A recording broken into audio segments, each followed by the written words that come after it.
show will go live in 5 seconds. 4, 3, 2, 1. Blog Talk Radio.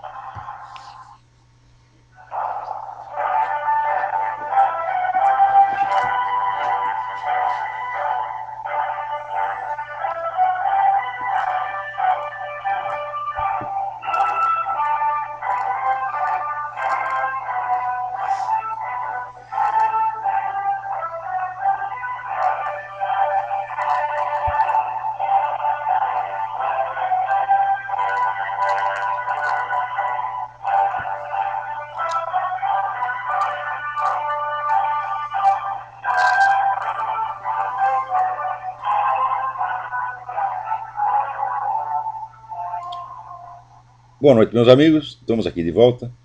Como sempre, começamos invocando a Santíssima Virgem Maria, o Santo Padre Pio de Pietrelcina, para que roguem a Deus que nenhuma injustiça se cometa nesse programa.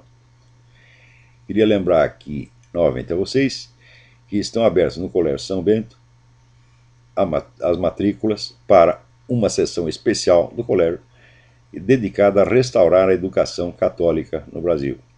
Este é um empreendimento inédito, que vai totalmente contra o espírito dos tempos e que, para os católicos, é uma questão de sobrevivência. Então, se você tem filhos em idade escolar, você, por favor, telefone para o Colégio São Bento, fale com a secretária Liege, número 011-3328-8797 ou 011-6447-7237.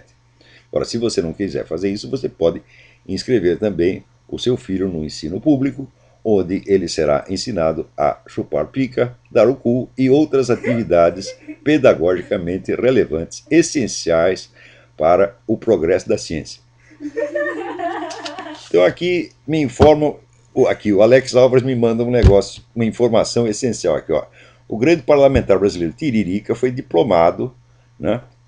E está aqui, salário 26.700. Ajuda de custo, R$ 35.053.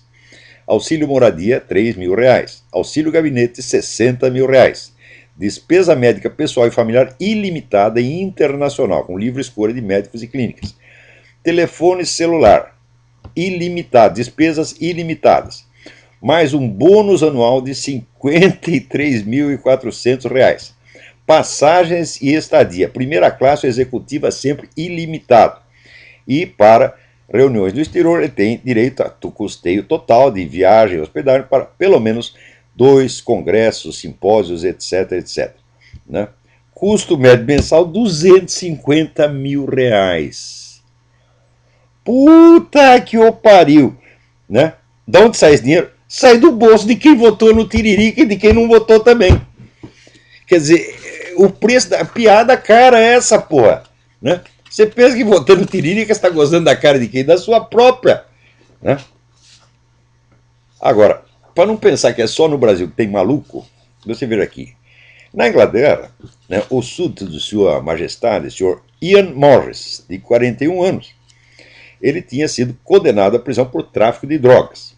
Mas daí, de repente, ele decidiu que queria mudar de século, queria se chamar Dean, né? Ele conseguiu ter a pena revogada, porque o juiz, né, ficou com dó, falou, não, se ele ficar na cadeia, coitado, ele vai continuar vivendo esse drama sexual, né, vivendo dentro desse corpo masculino que ele abomina. Né? Então o juiz até mandou uma carta para ele, você tem andado uma corda bamba sexual, levando a uma existência extremamente triste e deprimente. Se eu mantivesse você na prisão, eu estaria sentenciando a continuação do seu pesadelo sexual, talvez para sempre. Né? E o juiz se dirige, né, ao Ian Morris como Mrs. Morris. Não, Miss Morris, senhorita, não é senhora, ainda não é senhora. Né? Então é o seguinte, se você está na Inglaterra, tem algum inglês me ouvindo, está aí minha sugestão, cometa o crime e mude de sexo. Você está na rua no instante seguinte, porque os caras não vão querer que você fique sofrendo lá. Agora, depois ele pode cometer outro crime, né, e fazer que nem outro inglês, fala, não, eu quero meu peru de volta. Daí você também será libertado. É assim, né, não sei quantas vezes dá para mudar de sexo.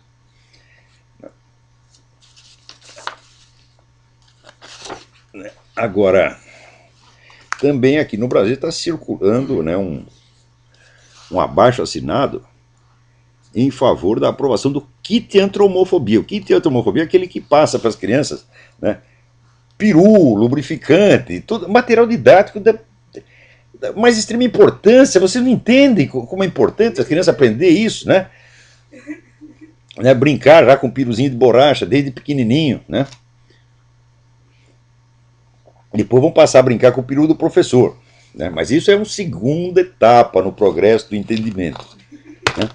Então aqui diz aqui o manifesto: o Brasil está novamente diante de uma encruzilhada histórica relativamente aos seus direitos civis. Cabe a nós decidirmos se vamos ser uma nação para todos ou não, se vamos nos deixar guiar pela intolerância ou pelo obscurantismo, ou se queremos uma nação moderna, aberta e democrática. Tá vendo? Quer dizer que para construir uma nação aberta e democrática é preciso distribuir perus de borracha às crianças, porque os adultos, todo mundo, né? No Brasil todo mundo tem um peru de borracha. Então não é justo que as crianças sejam, né, prejudicadas na distribuição de perus de borracha e tubos de KY. Tem que democratizar o peru de borracha. Todo mundo sentando em cima, desde pequenininho, né? Mas assim, a piada vira realidade. Agora aqui também, né? Esse Obama também não deixa para trás. Esses dias que tá todo mundo chorando por causa do negócio do que aconteceu no Arizona, né? O Obama aproveitou que estava todo mundo pensando em outra coisa, sabe o que ele fez? Soltou uma ajuda econômica para o regime Fidel Castro em Cuba. Tá dando dinheiro para os caras, que evidentemente vai ajudar, né, o regime que está cambaleante a durar mais um pouco.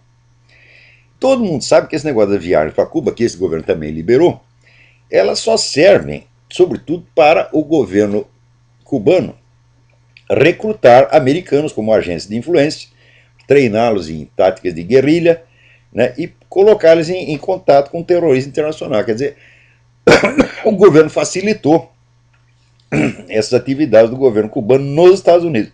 Agora, para piorar a coisa, esta ajuda, né, generosa do governo americano a Cuba aconteceu na mesma hora em que tem lá um cidadão americano preso, sem processo, sem acusação, ninguém sabe porque ele está preso, né? Há mais de um ano. O cidadão chama-se Alan Gross. Ele estava lá trabalhando num projeto altamente criminoso, que era o de facilitar as comunicações entre os cubanos e o mundo externo, através da internet. Você vê que atividade, né, prejudicial, criminosa e imoral o sujeito estava se dedicando. Lá onde já se viu deixar o cubano falar com gente fora de Cuba, coisa mais feia, né? Daí o Departamento de Estado disse que estava... Não, nós estamos muito otimistas quanto à sorte do Sr. Gross, que tem 60 anos e alguns problemas de saúde, de que ele vai... Logo vão permitir que ele retorne aos Estados Unidos. Problema de saúde, olha aqui, o sujeito perdeu 45 quilos na prisão. 45 quilos. O Departamento de Estado diz, não, ele tem alguns problemas de saúde. O que fazer com um cara desse se não mandar tomar no cu, porra? Né? Como é que se pode discutir educadamente uma coisa dessa? Né? Também agora estão discutindo aqui o novo orçamento americano, que tem uma verba monstro para financiar aborto, seguindo então aqui o programa da Planned Parenthood, né? Planned Parenthood foi fundado por uma senhora chamada Margaret Sanger, e outro dia teve aqui uma exposição no Smithsonian Institute, né, que celebrava lá a vida e obras da dona Margaret Sanger, mas esqueceram de contar o seguinte capítulo, né? A mulher era uma conferencista de muito sucesso no Ku Klux Klan. Ku Klux Klan, é difícil falar isso. KKK, né? E olha aqui uma afirmativa que ela fez numa conferência aqui lá no Ku Klux Klan. Os fracos, os pobres e os negros são apenas ervas daninhas que precisam ser desarraigadas ou esterilizadas para o bem da humanidade. Então a ideia dela é parar a clínica de aborto especificamente nos bairros pretos. Assim, as mulheres pretas não tinham mais filho e acabava essa porra dessa raça preta que fica aí embaçando, atravancando o progresso, porra, né? A mulher dizia isso, e tá aí o Smithsonian celebrando esta filha da puta. Agora, acontece que essa informação Ela circulava na internet há muito tempo, o Smithsonian não tem nenhum pretexto para não saber disso. Mas acontece que os livros que a mulher escreveu tinham direitos autorais. E, naturalmente, a Planned Parenthood não ia permitir que esses livros fossem publicados, porque senão fossem republicados, porque senão todo mundo ia saber quem era essa filha da puta da Margaret Sanger. Só que agora, é o seguinte, venceu o prazo do direito autoral, caiu no domínio público. Então, aí que a Smithsonian não tem mesmo o menor pretexto para fingir que ignora, né, estes capítulos escabrosos da vida da dona Margaret Sanger. Agora, aqui, os Estados Unidos, está acontecendo cada coisa aqui que a gente não imagina. Coisa que você nunca pensou que poderia acontecer na América. Aqui o lutador e treinador de wrestling, Jacob Volkmann, né, chamou Obama de idiota e perguntaram: quem você quer lutar? Eu falei: não quero lutar com Obama, mande vir esse cara que é um covarde, idiota. Ele disse isso. No dia seguinte tinha 2 agentes do serviço secreto na casa dele para intimidar o cara. Mas o que é isso? No tempo do Bush, os caras chamavam o Bush de filho da puta, de viado, clamavam pela morte do George Bush, não acontecia absolutamente nada. Agora vocês falam uma piada a respeito do Obama, no dia seguinte está lá o serviço secreto. Ora. Mas felizmente ele botou a boca no mundo. Nessa altura quem está intimidado é o serviço secreto. Agora, enquanto isso, o senhor Obama está aí com planos de investir o Departamento de Comércio da autoridade de criar uma identidade internética para cada americano. Quer dizer, você, para usar a internet, você tem que ter uma carteira de identidade numerada, de modo que o seu computador possa ser mais facilmente rastreado. Olha só o plano do cara, né? Quer dizer, quer adotar aqui um sistema de fiscalização na internet pior do que o que tem na China. Porque na China os caras bloqueiam os sites, mas ainda não estão investigando o cidadão um por um. Na China que nem tem recurso técnico para fazer isso, mas aqui nos Estados Unidos tem. Então, quer dizer, o sujeito quer saber o que todo mundo está conversando na internet, né? Quer dizer, o cidadão está lá inocentemente, né, vendo o seu site de mulher pelada, ou de homem pelado, que hoje em dia já não se sabe mais, né? E pronto, vai lá, o governo fica sabendo da sua vida inteira, porra. Hein? Nós aqui que nos correspondemos com pessoas perigosas, como Alejandro Penha Esclusa, pensou, os caras vão pegar toda a minha correspondência com Alejandro Penha Esclusa, né? Nós chamando lá o Hugo Chávez de viado e outras coisas. Né? Vamos ser totalmente expostos, né? Agora, o Obama, umas semanas atrás, ele disse que ele tem autoridade suficiente para ele mandar matar qualquer cidadão americano no exterior. Ué, até agora ninguém reclamou. Ele disse isso, né? E é evidente que não tem autoridade para isso.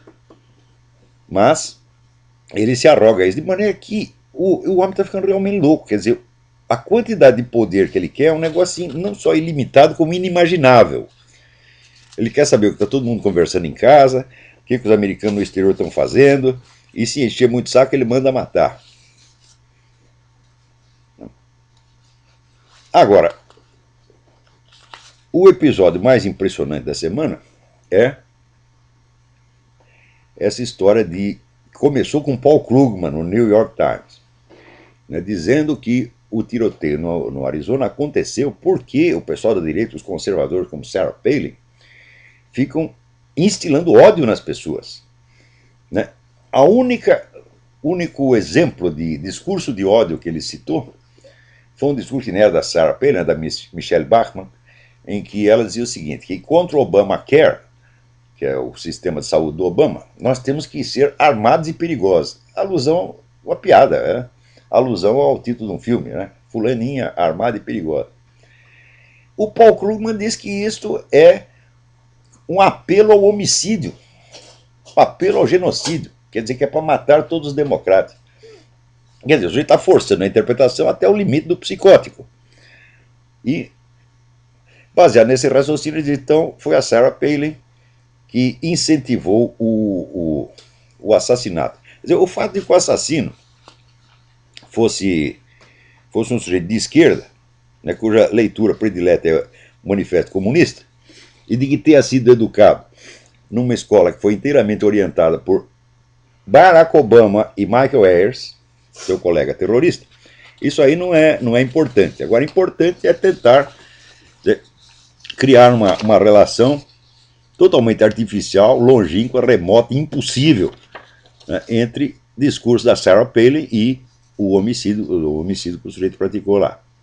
Agora, se você procura no site de esquerda, aí você vai saber o que é incentivo ao ódio, né? Então, aqui o Brian Fisher,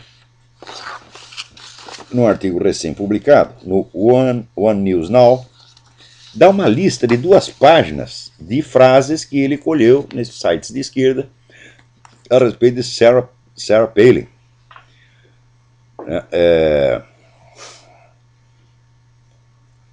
Olha aqui, eu espero que a Sarah Palin morra de uma morte lenta e dolorosa. Foi uma pena que não foi a Sarah Palin que levou o tiro. Alguém deveria atirar na Sarah Palin. Né? E assim por diante, quer dizer, são apelos e apelos e apelos. Tem até um livro que saiu aqui, o livro chama-se Eu Não Acredito Que Você Disse Isso, que é uma antologia de apelos ao ódio saído da boca de esquerdistas, coisa que ninguém na direita jamais disse.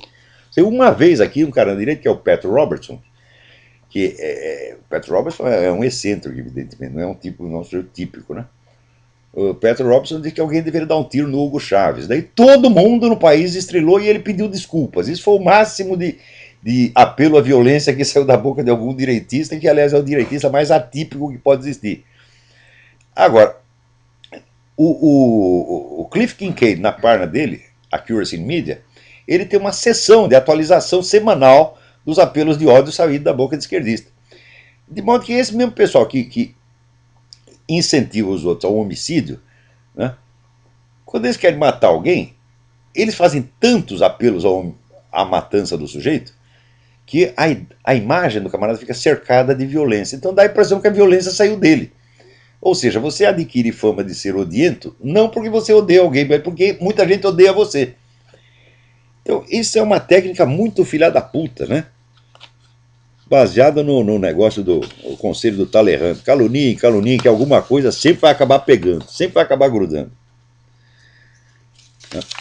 Agora, aqui o pessoal está havendo um zoom aí nas comunidades islâmicas de que os caras vão coroar um califa exatamente ali no marco zero. O califa seria teoricamente o líder mundial do islamismo, né? Então eles querem reconstruir o califado, quer dizer, o governo islâmico mundial, e diz que vão simbolicamente coroar o sujeito exatamente ali no marco zero. O que alguém vai fazer contra isso? Ninguém vai fazer merda nenhuma. Agora aqui também, o pessoal, esse negócio do Paul Krugman, agora deu bode, porque o pessoal da Accuracy in Media está dizendo, o Paul Krugman tem que parar. Essa mentira dele tem que parar. E o Mark Levin já anunciou na coluna deles, ó, todo mundo que insinuar de longe que eu tenho algo a ver com o tiroteio lá do Arizona vai ser processado. Mas é assim que se faz, porque não adianta nada você reclamar por escrito. Tem que meter processo dos filhos das putas. Era isso que eu recomendava aos nossos milicos. Aí, sempre que esse pessoal mentir contra as Forças Armadas, né, o comandante da força tem obrigação de processar o filho da puta. Nunca processaram ninguém. A pessoa inventou cada coisa contra a Força Armada, cada coisa tão absurda, né? Por exemplo, tinha lá um cara, alguém achou lá uns documentos sobre serviços secretos do tempo da ditadura, né? Vários sacos ali enterrados, né?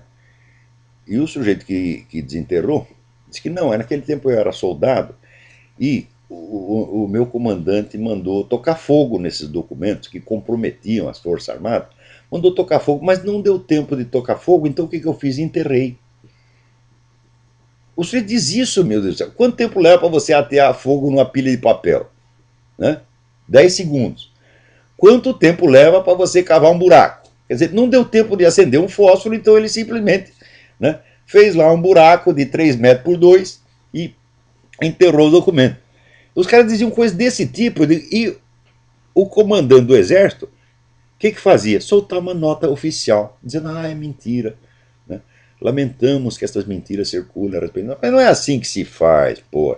Se tivesse... Ou então aquele vigarista do Caco Barcelos que inventou a história dos dois terroristas que teriam sido assassinados, né, pelo exército, que o exército assassinou os caras e depois simulou um desastre, dizendo que eles estavam em fuga depois de participar de uma ação qualquer e morrendo no desastre. Daí o Caco Barcelos dizia, não, o desastre foi simulado, os caras já estavam mortos, né? Só que quando você via a foto, tinha a marca do pneu, a marca de frenagem do pneu na estrada. Falei, como é que eles fizeram? Se ele estava morto, como é que eles fizeram para frear o negócio, né?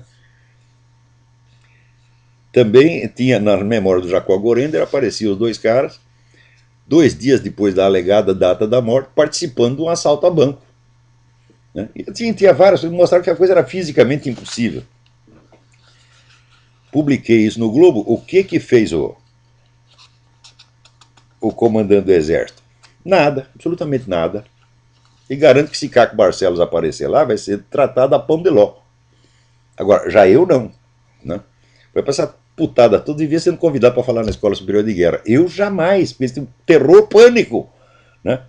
O cara vem aqui e vai falar algo a nosso favor. Não, isso não pode de jeito nenhum. Né? Agora, veja, aqui então foi aprovada aí a lei de que o sujeito pode entrar no exército na condição declarada de homossexual. Quer dizer, ele chega ali, já chega desmunhecando, diz eu sou gay, né? E daí o exército não pode recusá-lo por causa disso. Agora, meu filho, os transexuais estão pedindo o mesmo direito. E mais dia, menos dia, eles vão adquirir. Quer dizer, chega lá um sujeito, né, enorme, peludo, musculoso, tipo Schwarzenegger, com um sutiã, e diga que, olha, eu quero ser soldada. Tá certo? Porque você sendo soldada, eles vão botar você em serviço administrativo, não vão fazer você pegar no pesado, não vão mandar você para o campo de batalha. Então você vai lá viver no bem bom. Né? E isso aí é claro que vai vir uma palhaçada. Mas a palhaçada é intencional, quer dizer, é desmoralização completa, né, de todo o senso de ordem, hierarquia, respeito, etc, etc. Agora, olha aqui um negócio interessante. Né? O cara fica falando negócio de discurso de ódio. Né? O xerife lá da cidade onde teve o tiroteio, que foi um cara do, vamos dizer, mostrou uma incompetência atroz. Apareceu aqui o xerife Joe Arpaio, que é o xerife mais popular dos Estados Unidos. O xerife conseguiu reduzir a criminalidade na sua cidade a 0, né, porque ele não deixa os presos nem ver televisão, põe os caras para trabalhar, não dá moleza, então virou o xerife mais famoso. E o Joe Arpaio contou, olha, esse xerife lá da cidade, do Arizona, o tal do Dupnik, o Dupnik, uns anos atrás, participou, né, o pessoal da delegacia dele, não ele pessoalmente, uma turma da delegacia dele, participou de um protesto no qual ele, Joe Arpaio, era decapitado em efígie. Quer dizer, isso aí não é apelo ao homicídio. Não vai dizer, não, o Dupnik fez apelo ao assassinato do Joe Arpaio. Jamais, jamais. Nós decapitamos assim por carinho, né? Estão cheios de amor.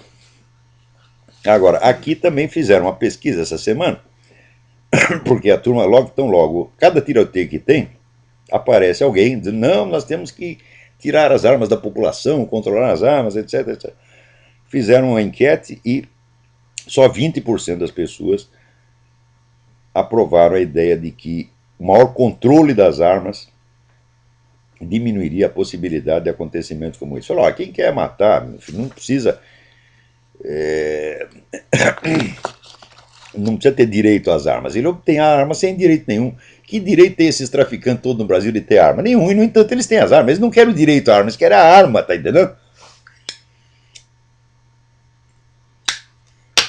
E assim vai. Agora aqui alguém me manda 2 vídeos muito impressionantes. Né? Um vídeo mostra o Sérgio Cabral ouvindo o pessoal relatar essa tragédia aí que houve, né, em Teresópolis, Friburgo, Petrópolis, etc, etc. E o pessoal o cidadão aparece ali, um camarada, negro, gordinho, né, explicando para o governador a tragédia, etc, etc. Sabe o que o governador fala? Ó, vem falar comigo ali em privado, no meu escritório. Não queria que ninguém ouvisse a história. Quer dizer, para não pegar mal para o governo dele. Isso é a emoção que o governador tem quando os seus compatriotas morrem às dúzias, né, num deslizamento de terra. Depois mostra o mesmo Sérgio Cabral, quando o negócio do pré-sal, né, o direito ali à administração do pré-sal foi tirado do estado dele. O homem chora que nem criança, ele estava comovidíssimo, porque o dinheiro estava indo embora. Né? Então, olha, mas olha aqui, o Carioca, vocês não votaram nesse cara? Vocês merecem o Sérgio Cabral. Porra, esse negócio de que todo povo tem o governo que merece não é verdade, mas no Brasil é verdade. O Brasil tem o governo que merece. Né? Então, o Sérgio Cabral provou mais uma vez que é um sujeito absolutamente desprezível. Né? Vamos ver o que mais nós temos aqui. Tem umas coisas interessantes aqui. Mais natural sobre o tiroteio do Arizona. Olha aqui. Pedro Abramovay, secretário nacional de política sobre drogas. Né? Ele defende o fim da prisão para pequenos traficantes. Vai soltar todos os pequenos traficantes. Uai, mas o que é o pequeno traficante? Né? Senão o último elo de uma rede que vem desde os grandes traficantes. Então, o pequeno traficante, meu filho, ele não tem contato direto com a produção. Né? Ele é um intermediário. Então, se você soltar todos os pequenos traficantes, você está trabalhando para os grandes, quer dizer, você está aumentando ali a mão de obra à disposição dos grandes. O cara sabe perfeitamente disso, não precisa explicar. Né? Agora, o sujeito acabou de ser nomeado e já está, olha o que ele vai fazer pela segurança no Brasil, soltar todos os pequenos traficantes. Puta merda. Agora aqui apareceu no Wikileaks aquela história de que o governo brasileiro, no tempo em que o Brasil estava, que havia tropas brasileiras intervindo lá no Haiti, que o governo americano estava muito insatisfeito com a atuação brasileira porque não era firme o suficiente, não era enérgico o suficiente contra as gangues. Daí entrevistaram o general Heleno, eu falei, o general Heleno é um sujeito que já fez muita coisa boa, tá entendendo? Porém, você vê o que é a revolução cultural. Quando ele mete na cabeça das pessoas, fazer certos slogans, certos lugares comuns, elas repetem aquilo com automatismo incrível. Então, olha a explicação que o general Heleno deu. Olha, quem sofria com os sequestros feitos por essas gangues eram sobretudo os ricos. E os americanos estavam lá defendendo os ricos. Por isso que eles queriam que nós agíssemos contra as gangues. Isso quer dizer, general, que o sujeito é rico, pode ser sequestrado? Você não tem obrigação de coibir o sequestro? É? Quer dizer, veja este preconceito de classe nojento. Né? Então, general Heleno, o senhor é um homem honesto, mas desculpa, o senhor é burro. O senhor é burro. E o senhor sai repetindo esse tipo de discurso de slogan, de propaganda comunista, sem nem saber que é comunista. O senhor não tem cultura suficiente para identificar da onde vêm as ideias que entraram na sua cabeça. E sai repetindo besteira. Né? Quer dizer, como se o brasileiro precisasse de algum pretexto para não fazer nada contra gangues, contra criminosos. Né? Isso já é hábito brasileiro, se é criminoso, você nada faz contra ele. Então, chegou lá, eles pacificaram um bairro, lá, uma região no Haiti, e nada fizeram contra as gangues que continuaram aterrorizando ali a população. Quer dizer que, mas os caras são ricos, então pode sequestrar. O que é isso? Puta que pariu, puta que pariu. Ele não percebe a indignidade, a infâmia do que ele disse. Ele não tem condição para julgar o que ele está dizendo. Então isso quer dizer, o decréscimo de consciência intelectual e moral no Brasil é tanto que afetou todo mundo. Pouco importa se o cara é comunista, direitista, conservador, católico, protestante. Está todo mundo ficando idiota nesse país, é uma coisa terrível. Eu nunca vi um fenômeno desse em todo o mundo, em qualquer país onde aparece. Né? Por exemplo, governando falando besteira, todo mundo percebe imediatamente. No mínimo, é como aqui, fica 50% de um lado e 50% do outro. Agora, no Brasil, não. As pessoas falam essas coisas, todo mundo repete o discurso aprendido na escola, né? Continua repetindo aquilo pelo resto da vida, como se o professor fosse uma autoridade papal. Quer dizer, é uma inércia mental, assim,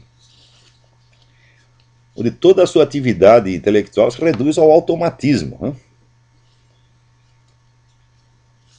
Aqui, o Tiago Martins dos Santos me manda uma pergunta. Estou assistindo o documentário Agenda, o documentário que eu recomendei aqui. Há uma frase de Marx na qual ele fala que destronaria Deus e o capitalismo. Minha pergunta é, será que o capitalismo não é uma desculpa, uma pista falsa para o real objetivo de Marx, destronar Deus e o cristianismo? E olha, se você for encarar a coisa do ponto de vista biográfico, você vai ver que a primeira preocupação de Marx não foi com o capitalismo, mas foi contra Deus. Isso aí desde os 17 anos. Então a ideia de destronar Deus era uma ambição que ele tinha desde pequeno. Depois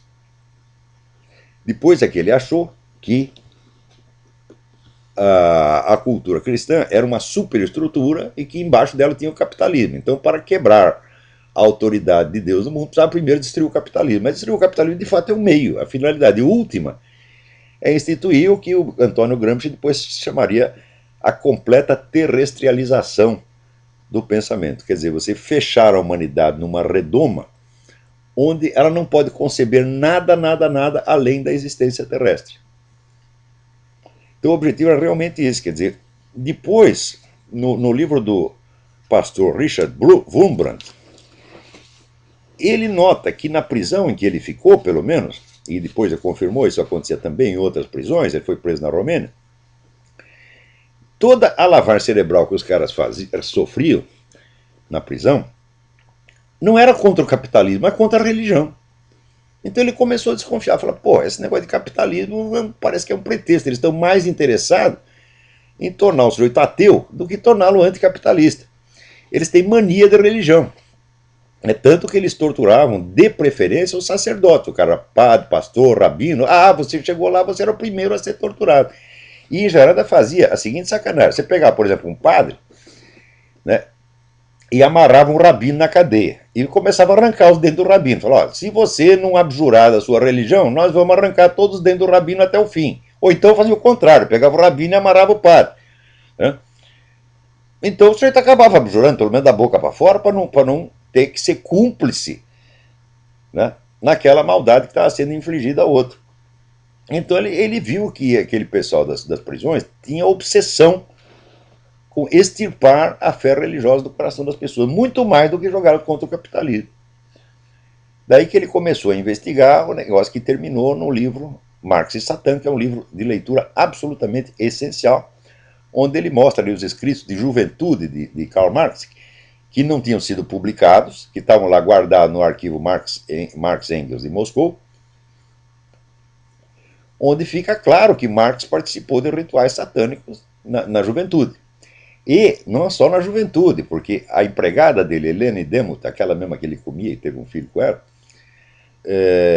diz que ainda depois de homem adulto, ele fazia uns rituais estranhos, acendia lá umas velas, botava uma fita na cabeça, um negócio esquisito. O que era aquilo lá? Era rito judeu? Não, nada disso, né? Era rito satânico, evidentemente. Então quer dizer que o cara não só era satanista na juventude, como continuou. E o negócio anticapitalista era apenas, de fato, o meio para chegar à finalidade última, né? Agora, aqui, o Alan Lopes me pergunta, prezado Olavo, sempre tive dificuldade de entender o que o senhor entende por intuição. Seriam os primeiros princípios indemonstráveis? Não, a coisa é muito simples. Não é o que eu entendo por intuição, é o significado tradicional, técnico que a coisa tem em filosofia. Intuição é todo conhecimento direto e sem intermediários. Por exemplo, a intuição sensível. Você vê uma coisa na sua frente, como eu estou vendo esta mesa aqui, como eu estou vendo no telefone. Então, eu não estou vendo isso através de algum instrumento. Agora, se eu tenho um conhecimento através de um conceito que eu ouvi, quer dizer, alguém me expõe a ideia de uma coisa, então aí não é um conhecimento intuitivo, é o que se chama conhecimento racional. Quer dizer, o conhecimento racional é o conhecimento por intermédio de um artifício racional. Por exemplo, tem muitas coisas das quais nós não podemos ter experiência direta Tá certo? Por exemplo, vamos supor, o conceito da. Você pega aí toda a teoria da relatividade, ela trata de coisas que estão infinitamente fora da experiência humana direta. Então você só pode conhecer aquilo através de conceitos gerais e de cálculos matemáticos. Então é um conhecimento racional e não intuitivo. Se você para simplificar a guerra, então intuitivo é o direto e sem intermediários. Racional é o que vem através de um artifício mental. Isso não é eu que entendo assim, isso aí é o sentido que tem tradicionalmente. Agora, tem pessoas que, popularmente, se usa às vezes a palavra intuição para querer dizer um pressentimento, uma percepção extrasensorial, etc, etc. Mas esse é um sentido apenas popular, não é o sentido técnico com que se usa essas palavras em filosofia.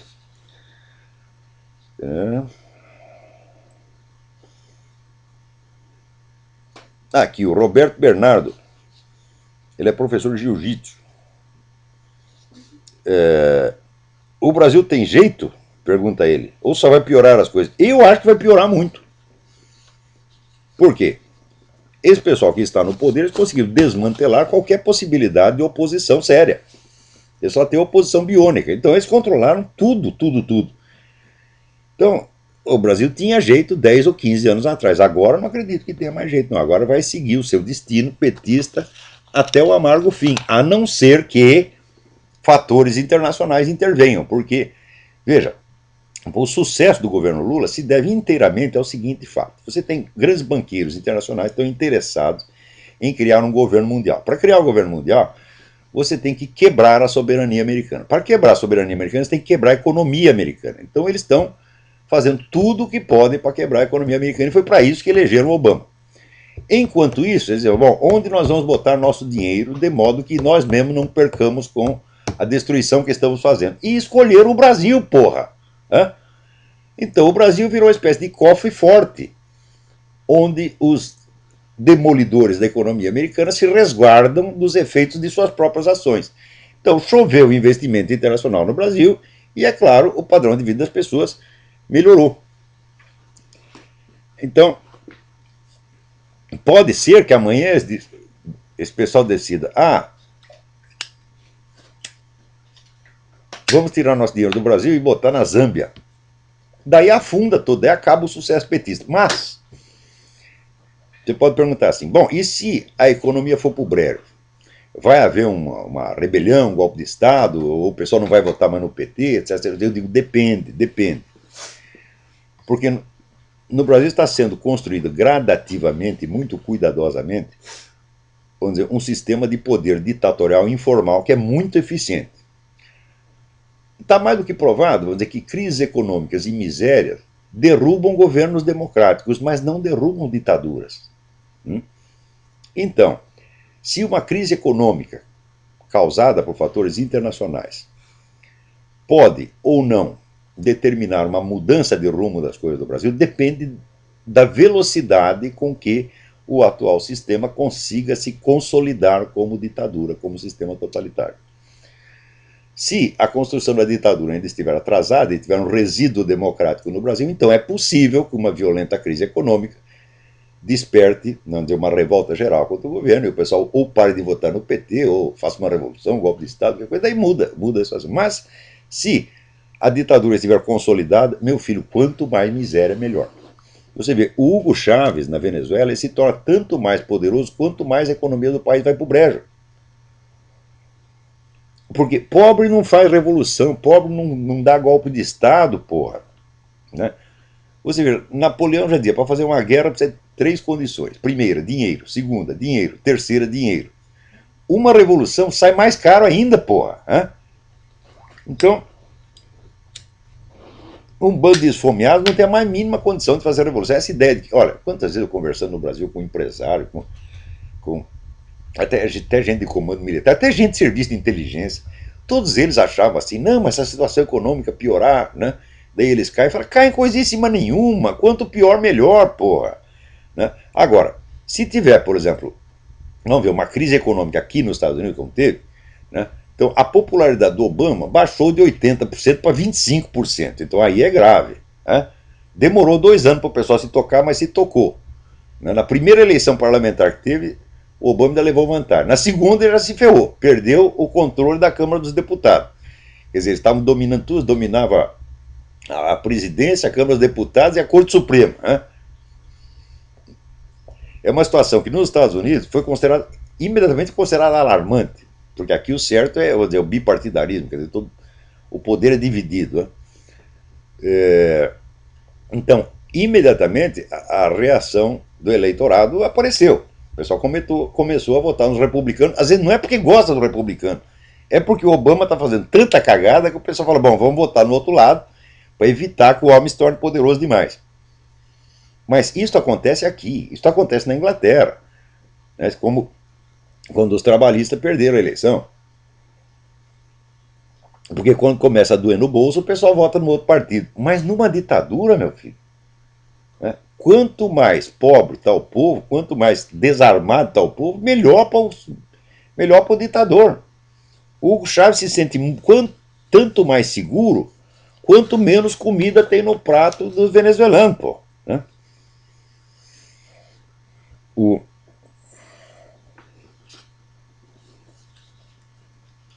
Vamos ver aqui. Gostaria. Peraí, tem alguém na linha. Alô, quem é? Olá, tudo bem? Tudo bem, quem é?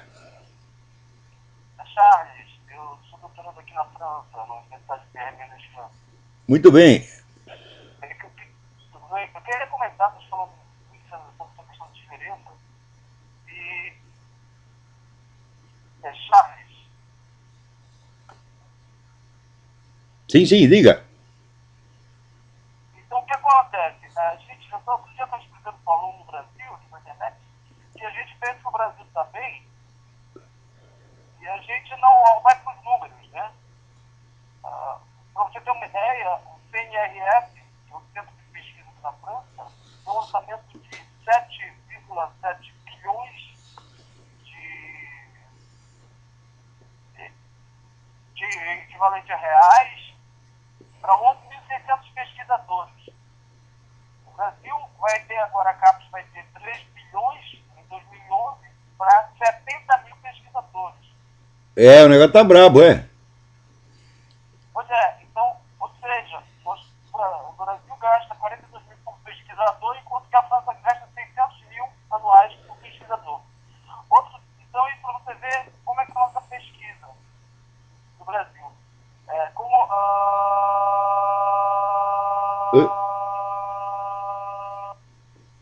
E pifou a ligação, a informação estava interessante. Né?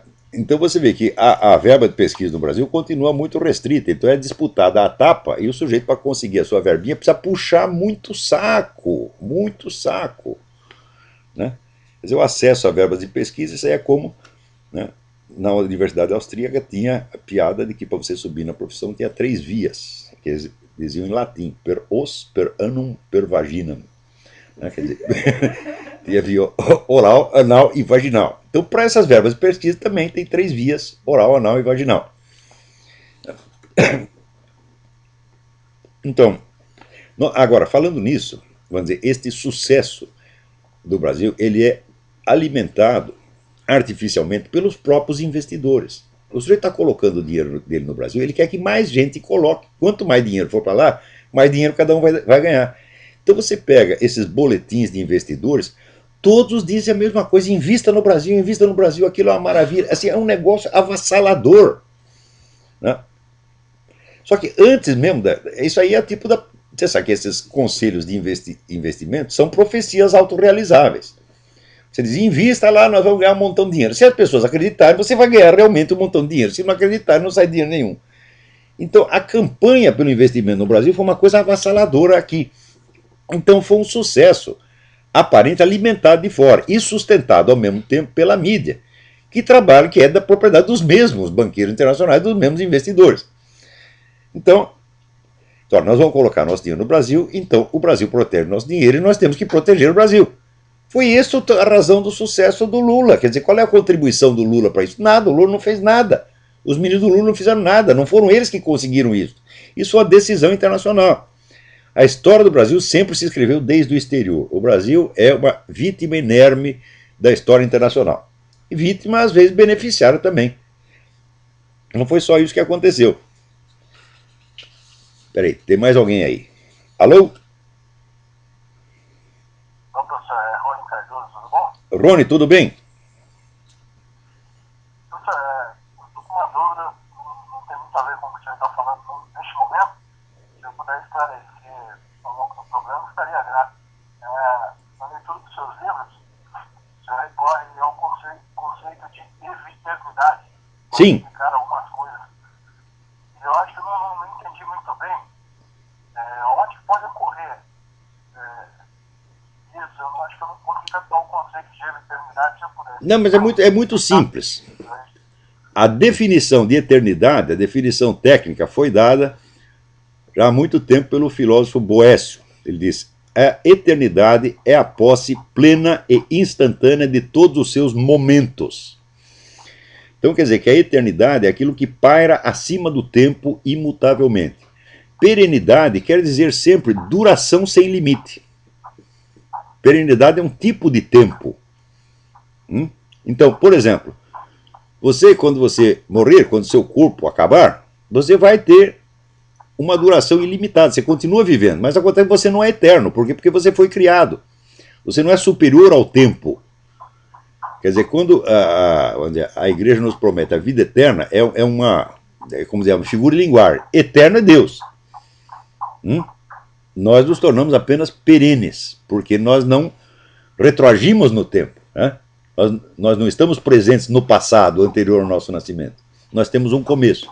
Então é isso que se chama eviternidade. Eviternidade ou perenidade, é aquilo que tem uma duração ilimitada, mas não está acima do tempo, como a eternidade. Então é a famosa teoria do triplo tempo. Você tem o tempo, a perenidade e a eternidade. Entendeu agora? Caiu a ligação dele, mas está aí explicado, então ele pode ouvir e, se houver alguma dúvida, volta a telefonar. Se houver alguma... Eu tenho um livro muito bom sobre isso, que é o livro do Ananda Coomaraswamy, que se chama Tempo e Eternidade, dá a explicação técnica disso conforme aparece nas várias tradições religiosas, sempre com o mesmo sentido. Quer dizer, neste ponto, as várias religiões são coincidentes. Religiões, e não só, também a tradição filosófica também é coincidente nessa ideia do triplo tempo. Agora, aqui, o Pedro Heroles me pergunta qual é o meu parecer sobre o trabalho de Thomas Woods e do Instituto von Mises. Eu acho que os dois são indispensáveis. No Instituto von Mises a gente não concorda com tudo. O Mises teve muita influência de Immanuel Kant e aí ele rateia um pouco. Mas, no geral, são informações indispensáveis e a idoneidade intelectual do Ludwig von Mises é uma coisa que está acima da possibilidade de dúvida. Porém, ainda em resposta a isso, veio por coincidência aqui um e-mail do André Ricardo Randazzo Gomes, dizendo: gostaríamos, sugiro que o professor Olavo recomenda a seus ouvintes no Troll Speak a série A Igreja Católica Construtora da Civilização, apresentada por Thomas Woods, originalmente no canal TV americano, que nós traduzimos e legendamos, colocando à disposição no YouTube no seguinte canal. Anote aí, www.youtube.com/Candungus, K-A-N-D-U-N-G-U-S. Então isso certamente vale a pena ver. Então tá aí, olha, o trabalho do Thomas Woods é coisa de altíssimo valor, não apenas apologético, mas historiográfico. Alguém aqui me pergunta,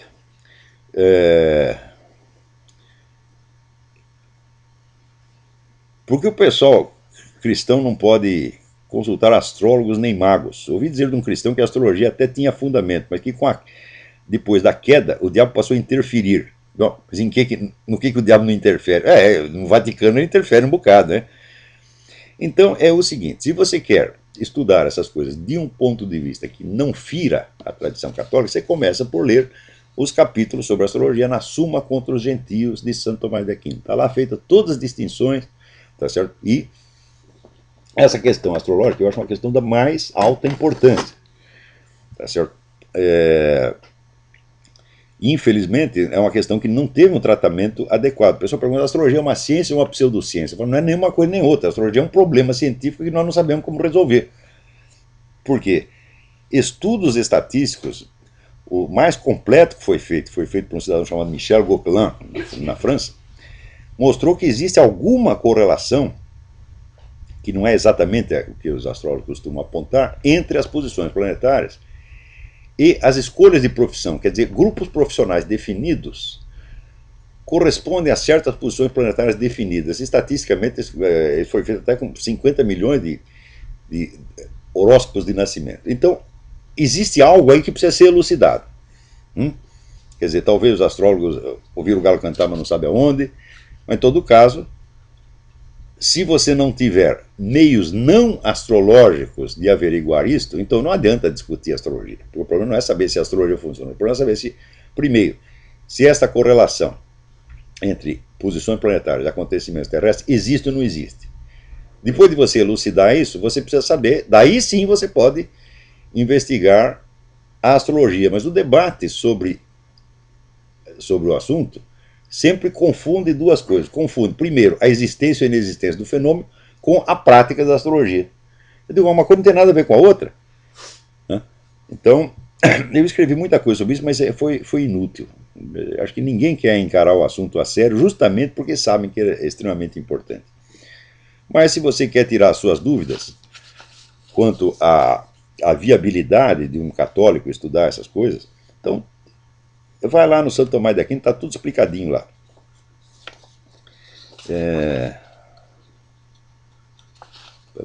Aqui, peraí. O cidadão que me escreve um negócio dramático. Né? Eu sou vereador pelo PT. Eu não vou dar nem o nome do cara para não comprometer. Eu sou vereador pelo PT, partido ao qual me filiei por circunstâncias, embora eu nunca tenha sido marxista.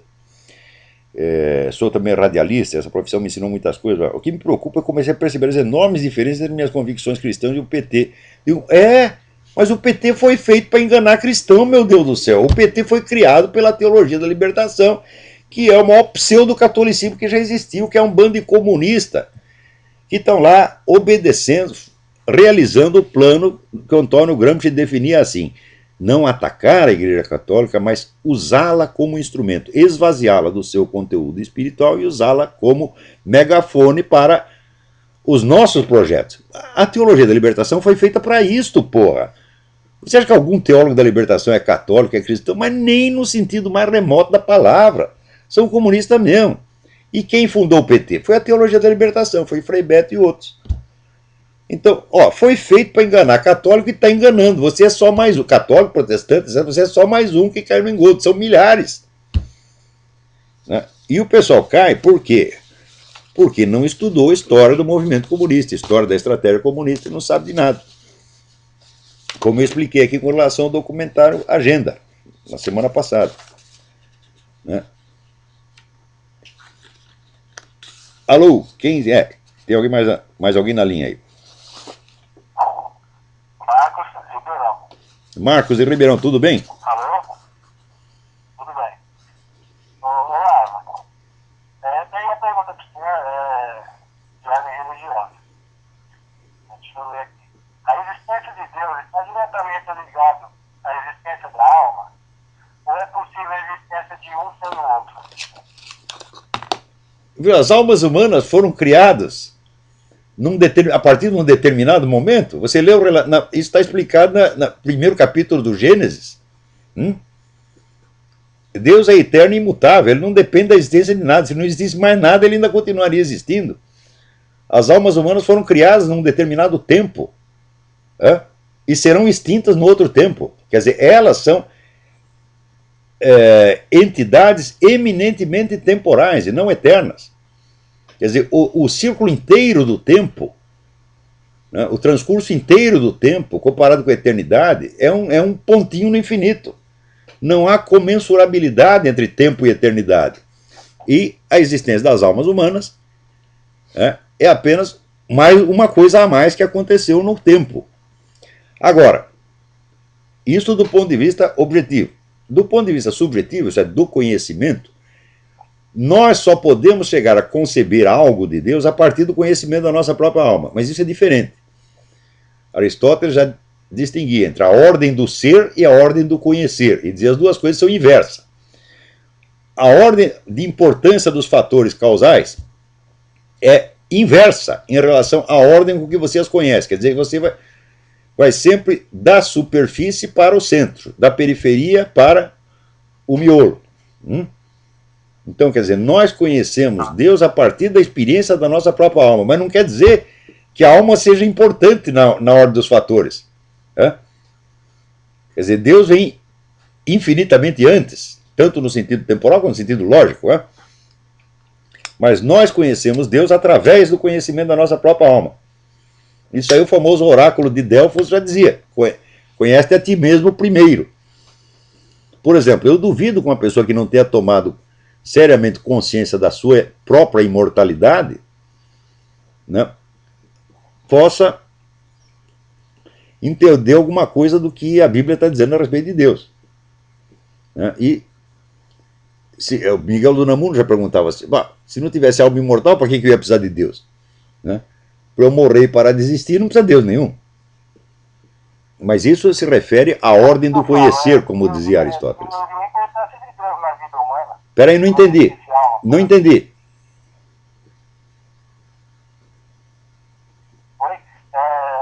Diminuiria a importância de Deus na vida humana. Sim, se não houvesse imortalidade, a importância de Deus na vida seria nenhuma. Quer dizer, seria uma coisa indiferente. Tanto faz ter Deus como não é ter Deus, que nós vamos morrer e desaparecer mesmo. Então a imortalidade, o conhecimento da alma. Outra pergunta. A respeito de uns 3 ou 4 programas atrás, o senhor falou, citou um livro aí que eu não me lembro o nome agora, que o autor fala que a consciência não é causada pelo cérebro. Então, como é que explicaria uma lesão cerebral e a consciência da pessoa é afetada? Veja, consciência é uma coisa, a operação de certas funções, como linguagem, raciocínio, etc., é outra, completamente diferente. Quer dizer, se fosse. Isso quer dizer que uma lesão cerebral pode afetar o funcionamento da consciência às vezes, e em outros casos não afeta. Mas se tem um caso em que não afeta, já está provado que uma coisa não depende da outra. Assim, como você pensar assim, o motor do seu carro depende do pneu? Não. Se furar os 4 pneus, o motor continua funcionando, mas você não vai andar. Consciência é a mesma coisa. Consciência continua funcionando, mas não pode raciocinar, não pode relembrar as coisas direito, não pode ter autocontrole, etc, etc. Então, não existe. Uma pessoa que tem uma lesão cerebral, por exemplo, pode ser que ela tenha uma consciência igual a gente? Sem dúvida, sem dúvida. Existem inúmeros casos de. Perfeitamente, perfeitamente. Existem inúmeros casos, não só de lesão cerebral. Se desencarnasse, no caso, seria normal. Sim, sim, sim. Inclusive, vamos dizer, as pessoas que passaram por essas experiências de parada cardíaca, portanto, parada do funcionamento do cérebro depois de 10 segundos, e elas relatam que elas não só percebiam o que se passava no seu ambiente em volta, mas que elas naqueles momentos estavam muito mais conscientes do que estavam quando viviam no corpo. A consciência funcionava de uma maneira muito mais veloz e abrangente. O número de casos que tem isso é tão grande, que a simples hipótese de que a consciência seja produto do cérebro deve ser afastada de cara, in limine, quer dizer, não tem, é inviável. A alma como produto do cérebro é inviável, é uma estupidez, é uma lenda. Aliás, falando nisso, o nosso tempo, né, acabou. Então, até a semana que vem. Muito obrigado.